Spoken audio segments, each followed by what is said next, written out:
Hey, my fellow English learner!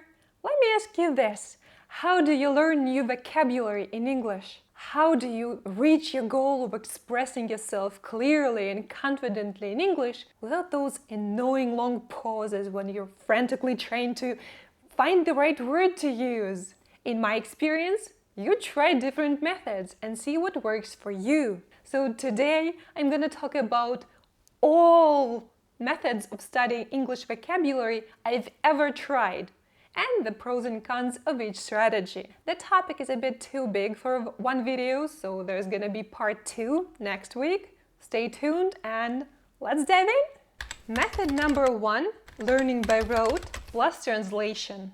At school, and I graduated from an ordinary Russian school, we were given lists of words on different topics and had to memorize them by rote.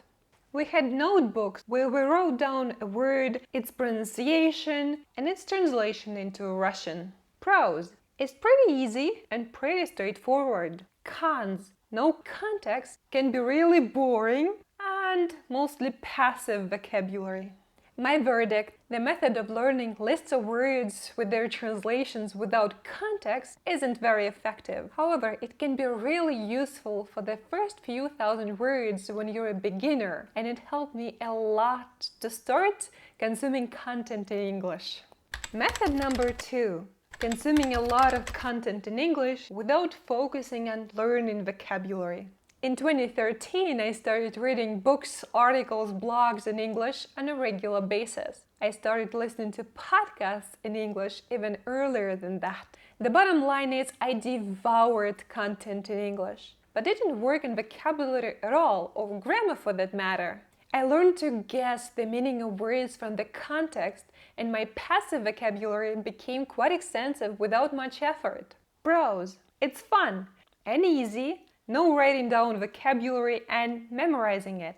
You learn vocabulary in the context. When you're listening, you're learning the correct pronunciation of words.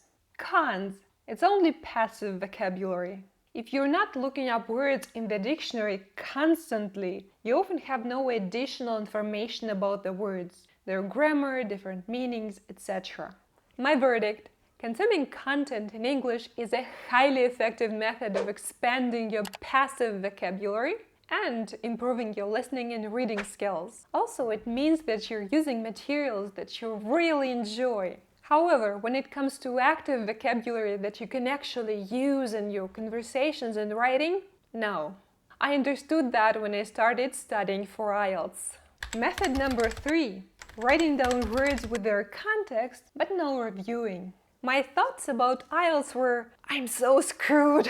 I haven't learned a single word in English in years, and I have no idea how to start doing that. I had a teacher to improve my speaking skills, and I wrote down new words with their definitions, collocations, etc. in a notebook after every lesson. I accumulated more than 700 words in this way. Pros: easy. I was given vocabulary from a textbook.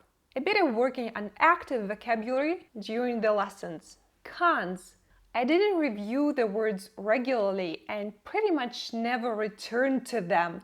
Mostly passive learning. Time consuming. It required a lot of writing from me.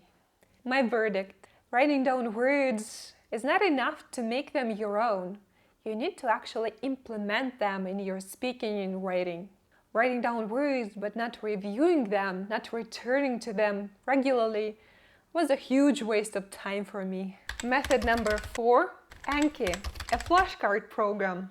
At around the same time, I stumbled upon such methods as active recall and spaced repetition. If you want to learn more about them, I'll leave some useful links in the description down below. I tried Anki, a flashcard program that allowed me to recall words by looking at their definitions and pictures, active recall, and return to the same flashcards on a regular basis, spaced repetition. I used articles from news websites and magazines to create a deck of 344 cards. Pros: active recall and spaced repetition, methods that are scientifically proven to work. It was convenient. The program decides what to learn and when. You can put as many sample sentences as you wish in your cards, learning from the context. You can review words on the go. Cons. Creating cards can be time-consuming and pretty boring. The iPhone and Mac versions are not free. Anki isn't the easiest program to figure out. You'll probably need to watch a few tutorials. My verdict: a lot of people swear by Anki, and I can understand why. It's working for a lot of English learners, and it's a very convenient way of expanding your vocabulary. It helped me a lot, especially in IELTS writing, when I had to learn a ton of words, of topic-specific words on different subjects, from climate change to education and technology. However, personally, I prefer studying with a pen and notebook in an old-fashioned way. That's why I developed my own strategy of learning vocabulary. I'll talk about this method and some really cool stuff next time. Let me know whether you've tried flashcards to learn English vocabulary. Thank you so much for watching. I really hope you enjoyed this video and consider subscribing for more awesome language content.